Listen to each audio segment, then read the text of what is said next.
Sabbas the Goth is a 4th-century Christian martyr and saint. Life and persecution. He was born in 334 in a village in the Buz River Valley and lived in what is now the Wallachia region in Romania and converted to Christianity as a youth. His hagiography states that he was a Goth by race and may have been a cantor or a reader to the religious community there. In circa 369 the Turvingi king Aethon Eric began a persecution of the Christians in his territory. First, a Gothic nobleman began the suppression of Christianity in Sabbas area. When his agents came to the village where Sabbas lived, they forced the villagers to eat pagan sacrificial meat. According to the tale, non-Christian villagers wanting to help their Christian neighbors tricked the authorities by exchanging the sacrificial meat for meat that had not been sacrificed. However, Sabbas made a conspicuous show of rejecting the meat altogether. His fellow villagers exiled him, but after a while he was allowed to return. Some time after, the Gothic noble returned and asked if there were any Christians in the village. Sabbas stepped forward and proclaimed, "Let no one swear an oath on my behalf. I am a Christian." Sabbas' neighbors then said that he was a poor man of no account.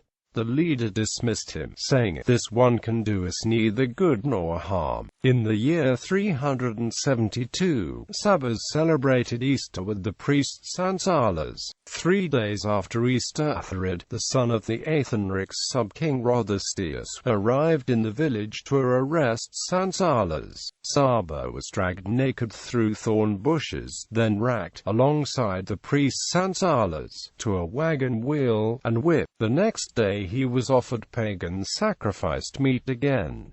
He was, however, still recalcitrant, and suggested they tell Atharid to kill him. Sabbas also so angered one of Atharid's retinue by insulting the prince that he hurled a pestle as if it were a javelin at Sabbas so hard that those nearby were sure he was dead, but it left no mark.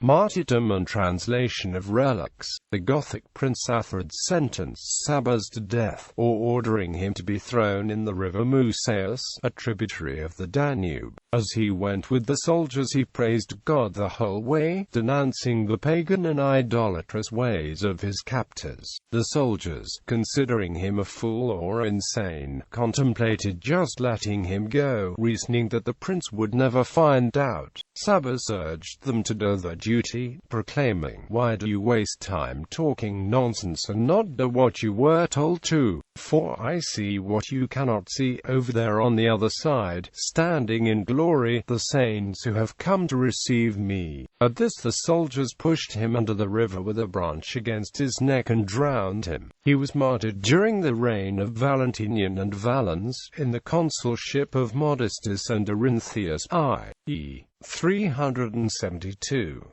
His remains were taken and hidden by the Christians until they could be sent for safekeeping to the Roman Empire. Here they were received by Bishop Ascolius of Thessalonica. Basil of Caesarea requested that the military commander of Scythia Minor, Junius Soranus, send him the relics of saints, and the Dacian priests sent the relics of Sabbas to him in Caesarea, Cappadocia. In 373 or 374, accompanied by a letter, the Epistle of the Church of God in Gothia to the Church of God located in Cappadocia and to all the local churches of the Holy Universal Church. This letter was written in Greek, possibly by St. Vetranion of Thomas. Significance. In response, Basil replied with 2 letters to Bishop Ascolius where he extolled the virtues of Sabbas, calling him an athlete of Christ and a martyr for the truth. Sabbas' feast day is on the date of his martyrdom, the 12th of April in the Roman Martyrology and the 15th of April in the Eastern Orthodox churches. The Eastern Orthodox Church commemorates him as the holy, glorious, and right victorious great martyr Sabbas. The value of the Passion for historians lies in the unique insight it gives into Gothic village life in social structure, as well as the information that can be inferred about Gothic government on all levels.